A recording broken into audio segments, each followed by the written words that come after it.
जब हम बहुत साल भर से 2 साल से मेहनत कर रहे होते हैं, एक टारगेट के पीछे लगे होते हैं और जैसे ही वो टारगेट करीब आने लग जाता है ना, एक ह्यूमन साइकोलॉजी, ह्यूमन नेचर, हम थोड़ा थोड़ा थकावट फील करने लगे, हम थक जाते हैं। हमें लगता है यार कब से कर रहे हैं यार, खत्म करो यार, थक गए, बोरियत आ जाती है जीवन में। पर डे हम तीनों ही सब्जेक्ट पढ़ने वाले। 4 आवर्स हम पढ़ेंगे बायोलॉजी, 3 आवर्स हम पढ़ेंगे केमिस्ट्री और 3 आवर्स हम पढ़ेंगे फिजिक्स। मत करो 7 बार, 5 बार भी कर लोगे। फिजिक्स जैसे भारी सब्जेक्ट को आप नीट से पहले 5 बार रिवाइज करके जा रहे हो, सोचो क्या लेवल ऑफ कॉन्फिडेंस होगा आपका पेपर। बोलना बहुत ईजी होता है, करना मुश्किल होता है। तो मैं तो पहले से कह रही हूँ, जितना मैं बोल रही हूँ उसका 50% भी बना दोगे तो नीट में बल्ले बल्ले हो जाएगी। हेलो माय डियर स्टूडेंट्स, तो कैसे हैं आप सब।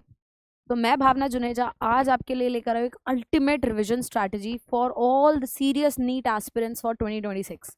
देखिए, मैंने इससे पहले बहुत सारी स्ट्रैटेजीज बनाई है और वो स्ट्रैटेजीज को आई एम श्योर आप लोग बहुत पसंद कर रहे हैं और आप उसे फॉलो भी कर रहे हैं।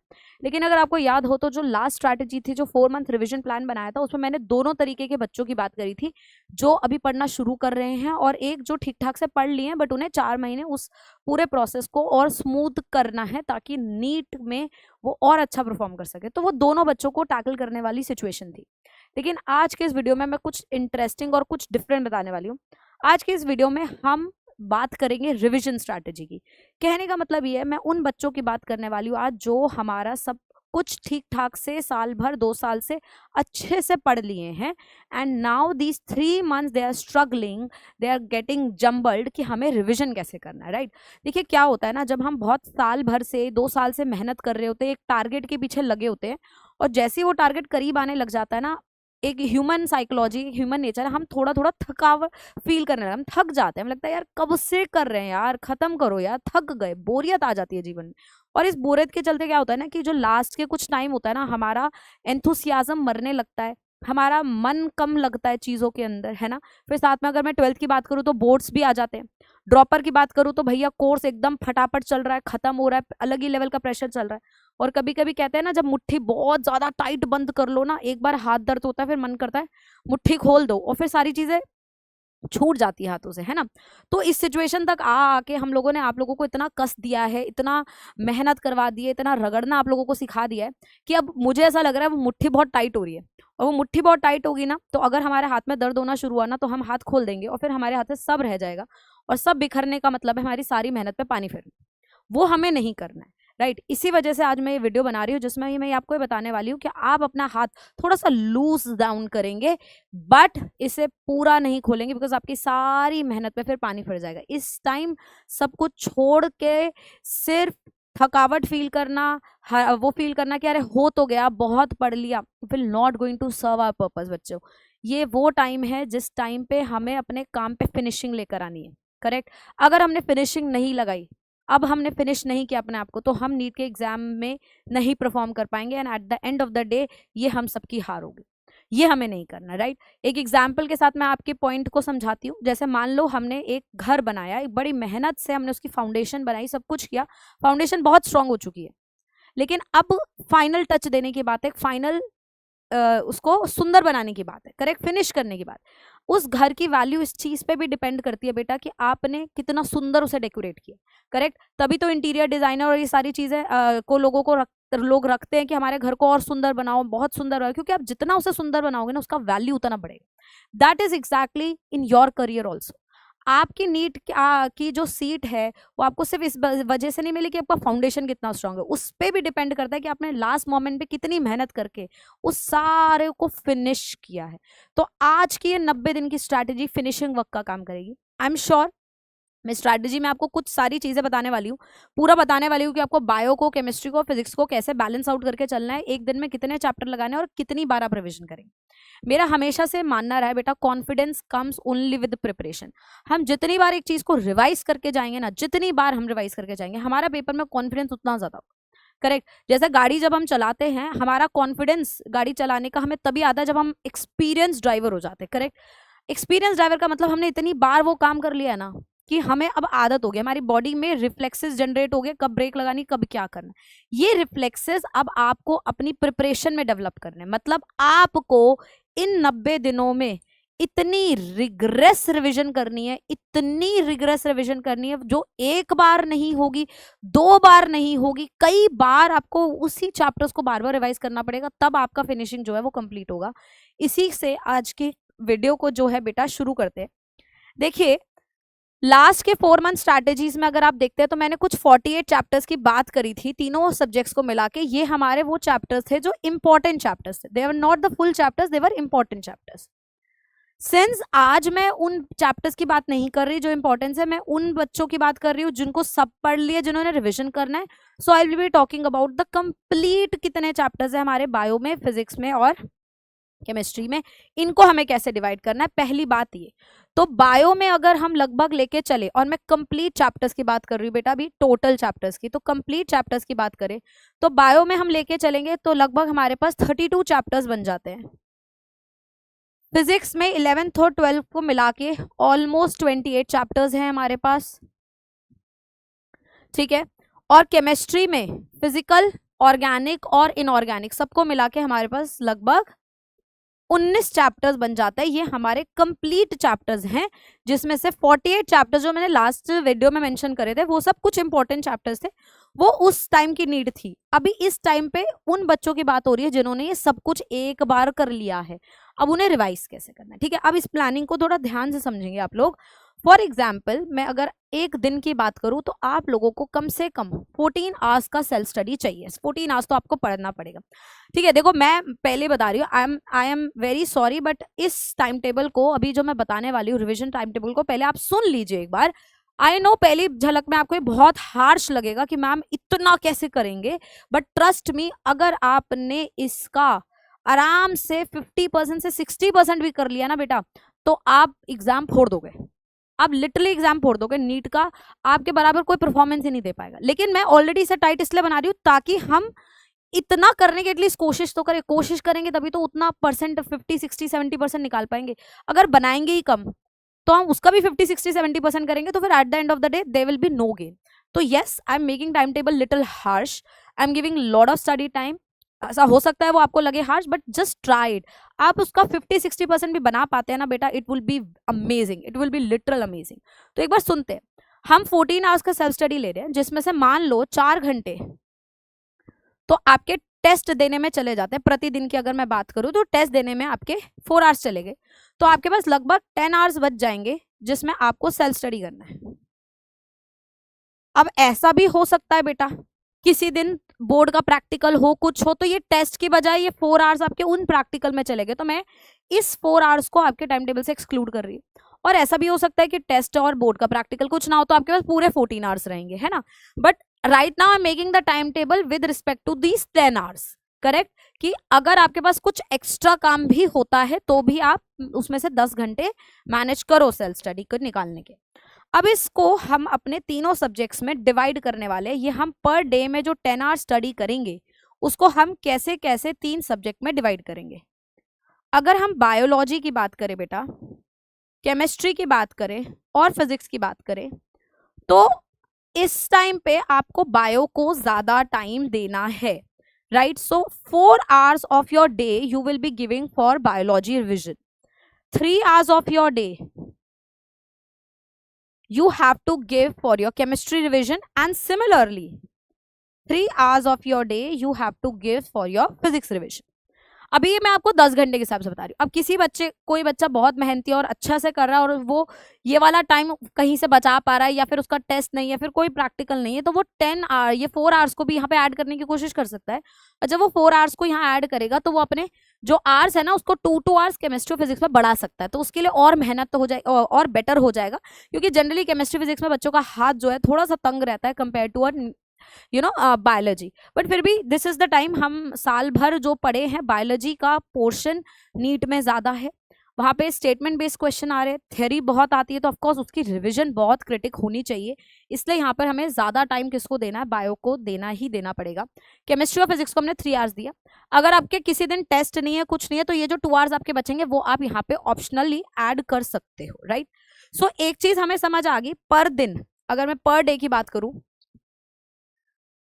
पर डे हम तीनों ही सब्जेक्ट पढ़ने वाले। 4 आवर्स हम पढ़ेंगे बायोलॉजी, 3 आवर्स हम पढ़ेंगे केमिस्ट्री और 3 आवर्स हम पढ़ेंगे फिजिक्स, करेक्ट। अब कैसे पढ़ेंगे इसको थोड़ा सा एक बार रिकॉल करा देते हैं। मान लीजिए मैं बात करती हूँ बायोलॉजी की, और बायोलॉजी को आप 4 आवर्स देने वाले हैं अपने दिन में। कितने आवर्स देने वाले हैं? 4 आवर्स देने वाले। इस 4 आवर्स में आप जो है प्रतिदिन 3 चैप्टर को रिवाइज करेंगे। कितने चैप्टर को बच्चों रिवाइज करोगे? 3 चैप्टर को रिवाइज करोगे, राइट।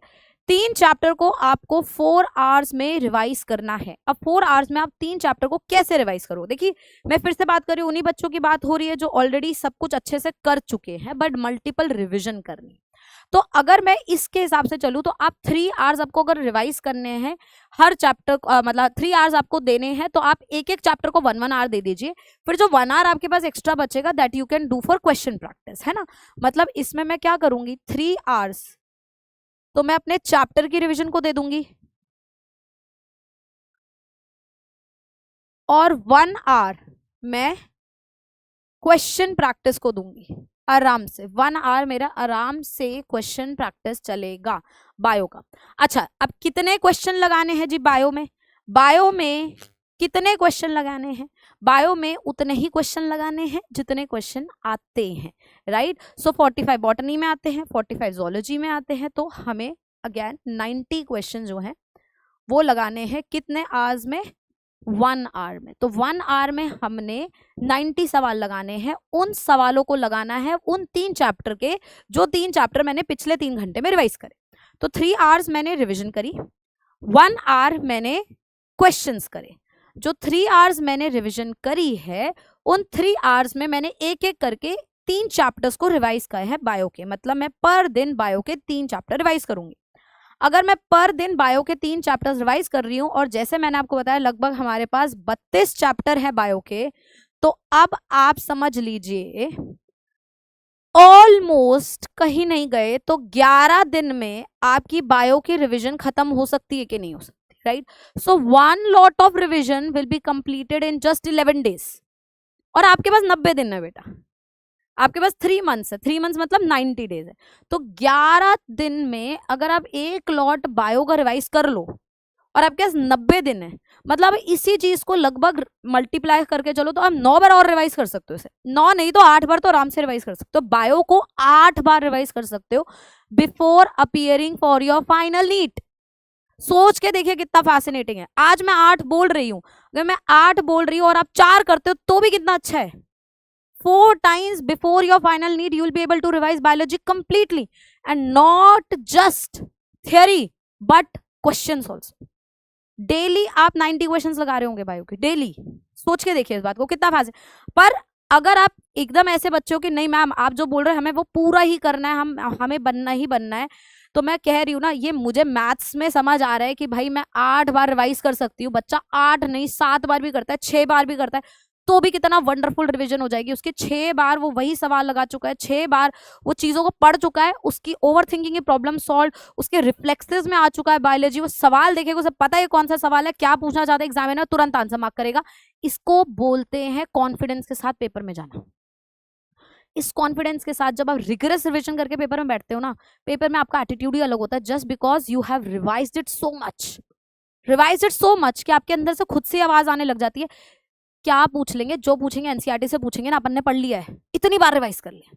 करेक्ट। सो जो मैं बोल रही थी ना, कॉन्फिडेंस कम्स विद प्रिपरेशन बच्चों, वो इसी से आएगा जब आप बहुत रिवाइज करो, अच्छे से रिवाइज करके। करेक्ट। सो आई होप आपको बायो वाली बात समझ आई। और इसी चीज को बेटा फिजिक्स में समझने की कोशिश करते हैं कि हम लोग कैसे करेंगे। फिजिक्स में जैसे हम लोगों ने आपको बोला आपको कितने आवर्स देने हैं बेटा, 3 आवर्स देने हैं। अब इस 3 आवर्स को हम 2 में डिवाइड कर लेंगे, 1 आवर और 2 आवर्स में। 1 आवर में बेटा हम थ्योरी करने वाले हैं और फॉर्मूलाज पढ़ने वाले हैं।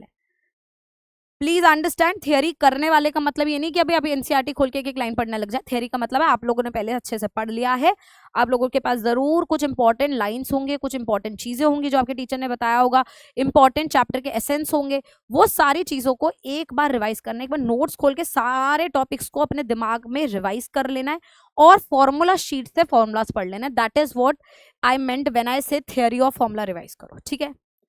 2 आवर्स को आपको न्यूमेरिकल प्रैक्टिस करनी है। ठीक है। अब कितने चैप्टर्स करने हैं जी, कितने चैप्टर्स करने हैं जी, इसमें हम 2 चैप्टर्स पर डे करेंगे बेटा। कितने करने वाले? 2 चैप्टर पर दिन करने वाले। इसका मतलब ये हुआ, मैं आज अपने दिन की शुरुआत कर रही हूँ। मैंने आज पहले अपने 4 आवर्स में बायो के 3 चैप्टर रिवाइज करे, जिसमें से, फिर से समझा रही हूँ, बायो के 3 चैप्टर रिवाइज करे, जिसमें से मैंने आराम से क्वेश्चंस भी करे, मैंने उन चैप्टर्स की थ्योरी भी रिवाइज करी। फिर मैंने आराम से फिजिक्स उठाया। फिजिक्स के 3 आवर्स अब मुझे अलॉट करने। फिजिक्स के 3 आवर्स अलॉट करने में से मैंने 2 चैप्टर्स फिजिक्स के उठाए। उन 2 चैप्टर्स का पहले 1 घंटे में थ्योरी और फॉर्मूला रिवाइज करा। मतलब आधा घंटा लिया, मैंने ये चैप्टर उठाया, लेट्स से इलेक्ट्रोस्टैटिक्स उठाया, मैंने अपने नोट्स दोहराए कि इलेक्ट्रोस्टैटिक्स में क्या क्या टॉपिक्स है, क्या क्या सब टॉपिक्स है, क्या क्या इंपॉर्टेंट फॉर्मुलाज थे, क्या क्या सारी चीजें हैं, वो सारी चीजें मैंने आधे घंटे में इलेक्ट्रोस्टैटिक्स रिवाइज कर ली। फिर आधे घंटे और में मैंने मान लो करंट इलेक्ट्रिसिटी को इसी तरीके से पूरा रिवाइज कर लिया कि क्या क्या इंपॉर्टेंट चीजें हैं, क्या मतलब नोट्स खोल के सारा दिमाग में घुमा दिया कि हाँ हाँ ये सब था।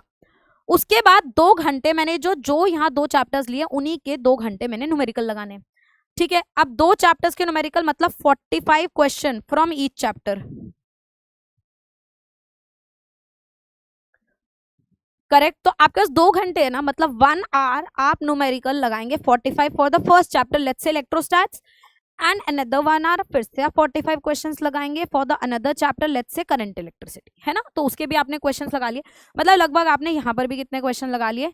90 क्वेश्चन लगा लिए, 45 क्वेश्चन फ्रॉम ईच चैप्टर लगा लिए। करेक्ट, तो मतलब आपके बायो के 90 सवाल हुए हैं, फिजिक्स में भी आपने 90 सवाल करे हैं, बायो में आपने 3 चैप्टर रिवाइज करे हैं और फिजिक्स में आपने 2 चैप्टर रिवाइज करे। करेक्ट, अब अगर फिजिक्स के हम टोटल चैप्टर्स ले रहे हैं तो वो 28 चैप्टर्स है बेटा। करेक्ट, तो 28 चैप्टर्स का मतलब हो गया लगभग, अब ध्यान दो, हम दिन में 2 चैप्टर कर रहे हैं, 28 चैप्टर हैं, तो 14 दिन में मेरा फिजिक्स रिवाइज हो जाएगा, हाँ कि ना। और मेरे पास कितने दिन है? 90 दिन है, मतलब लगभग लगभग अगर मैं इसे भी लेके चलूँ तो मैं 7 बार तो इसे रिवाइज कर सकती हूँ। भाई मत करो 7 बार, 5 बार भी कर लोगे। फिजिक्स जैसे भारी सब्जेक्ट को आप नीट से पहले 5 बार रिवाइज करके जा रहे हो, सोचो क्या लेवल ऑफ कॉन्फिडेंस होगा आपका पेपर में, हाँ कि ना। आपको बात समझ आ रही है? देखो I am very sure theory में जब मैं ये सारी चीजें बोल रही हूँ ना, आपको लग सकता है बहुत भारी, हाय हाय 3 चैप्टर बायो के, हाय हाय 2 चैप्टर फिजिक्स के, लेकिन फिर मैं बता रही हूँ ये चैप्टर्स का जो रिविजन स्ट्रैटेजी है ये उन बच्चों के लिए जिन्होंने एक बार पढ़ लिया है, उनको रिवाइज करना है। बेटा अगर आपने ये इस जो स्ट्रैटेजी यहाँ बताई जा रही है उसको 60% 50% भी फॉलो कर लिया, आप नंबर ऑफ रिविजन देख लो अपनी, 3 महीने में आप कितनी बार रिवाइज कर लोगे? बायो को आप कितनी बार रिवाइज कर लोगे? हमारे हिसाब से आप 11 बार कर सकते हो, 11 दिन तक आप ये चीज करो, मतलब 11 लगभग नॉट 11 बट 10 बार, 9 बार, 8 बार भी अगर मैं बोल के चल रही हूँ, आप ये काम करो तो आप आराम से 9 बार बायो को रिवाइज कर सकते हो। 9 बार रिवाइज कर जाना बायो को नीट से पहले, 7 बार रिवाइज कर जाना फिजिक्स को नीट से पहले। आप समझ के देखिए क्या लेवल ऑफ कॉन्फिडेंस होगा आपका, है ना। इसी तरीके से अब बेटा हम एक बार केमिस्ट्री को भी ओवरव्यू कर लेते हैं। अगर केमिस्ट्री की बात करें, फिर जैसे मैंने आपको समझाया हमें कितने आवर्स देने हैं बेटा? 3 आवर्स ही देने हैं।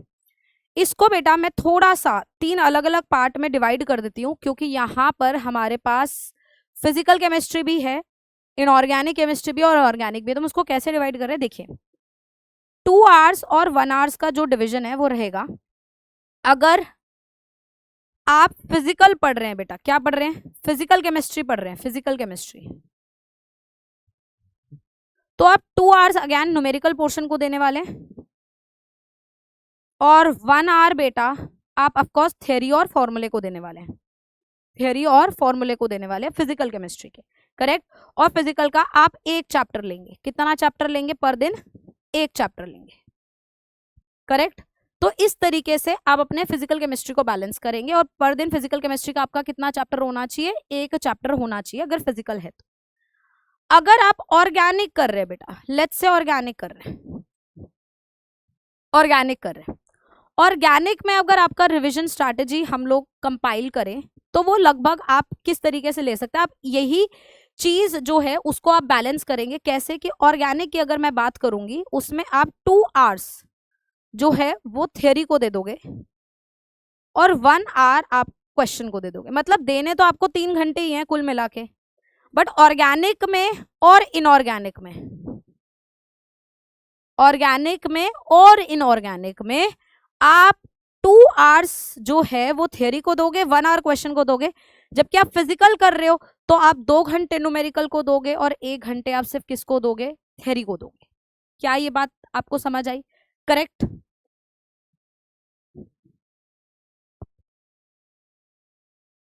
करेक्ट। तो मतलब जब आप रिवीजन कर रहे होगे तो आपका टाइम तो 3 आवर का रहेगा, बट उसमें थियरी और न्यूमेरिकल ऑर्गेनिक और इनऑर्गेनिक के हिसाब से आप चेंज कर सकते हैं, राइट।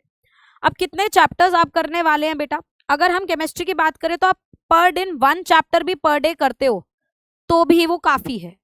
अब 1 नहीं तो आप 2 चैप्टर्स कर सकते हो। मतलब अगर आपका केमिस्ट्री अच्छा हैंड है, आप सुपीरियर हैंड है, तो आप केमिस्ट्री को 2 चैप्टर्स पर डे भी कर सकते हैं। लेकिन मैं अभी 1 चैप्टर पर डे रख रही हूँ क्योंकि मुझे ऐसा लगता है कि बच्चों को फिजिक्स में थोड़ी तकलीफ आ सकती है, और अगर थोड़ी सी फिजिक्स में तकलीफ आए और यहाँ पर ये टाइम पूरा नहीं हो पाया तो वो टाइम यहाँ से यहाँ बच जाएगा, है ना।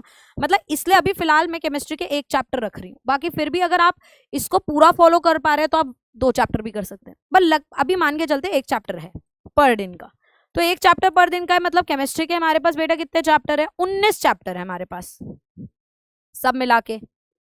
और हम पर डे कितने चैप्टर कर रहे हैं बेटा? 1 चैप्टर कर रहे हैं। मतलब लगभग 19 से 20 डेज के अंदर हमारा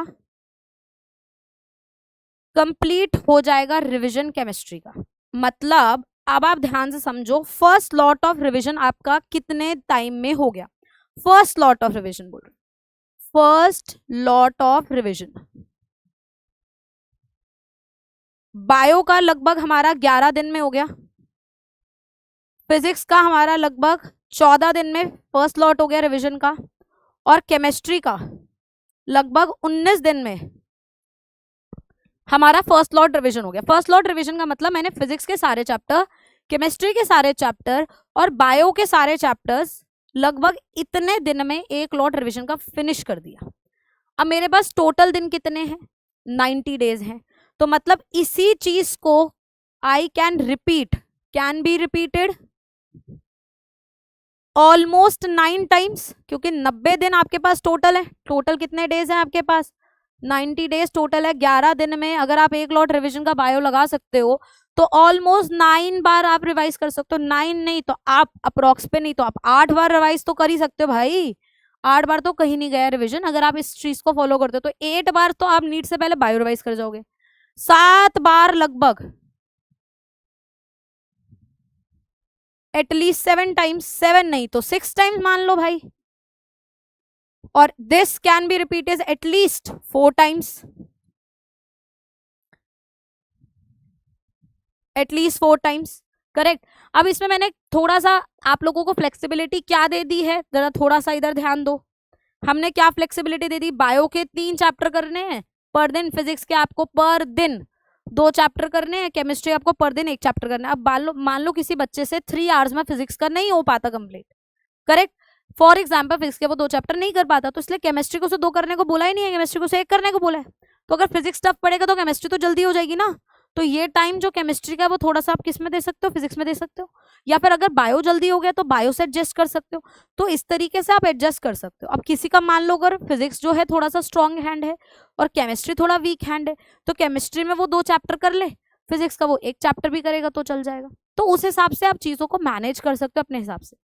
सो I think that is what I wanted to tell you कि अगर आप थोड़ा सा दिमाग खोल के चीजों को समझोगे तो 3 महीने में आप बहुत अच्छे से तीनों सब्जेक्ट को खतरनाक लेवल पर रिवाइज कर सकते हो बच्चों। और जितना मैं बोल रही हूँ ना मैथ्स में, हो सकता है आपको ये लग रहा है अरे मैम बोलना तो बहुत आसान है, करना बहुत मुश्किल है। I do agree with you all, I totally agree. बोलना बहुत ईजी होता है, करना मुश्किल होता है। तो मैं तो पहले से कह रही हूँ जितना मैं बोल रही हूँ उसका 50% भी बना दोगे तो नीट में बल्ले बल्ले हो जाएगी, है ना। तो कोशिश करो एक बार, एटलीस्ट कोशिश करो, एक बार सोचो, एक बार स्ट्रैटेजी बनाओ, right. So that's all from my side. I hope आपको ये स्ट्रैटेजी रिवीजन की समझ आई है और आपको एक लेवल का तो कॉन्फिडेंस मिलेगा इसे देखकर कि भाई टाइम कम नहीं है, टाइम बहुत है। बस स्ट्रैटेजिकली अगर मैनेज करेंगे ना तो बढ़िया रिविजन करके अच्छा स्कोर बना सकते हैं नीट में, right. Thank you so much.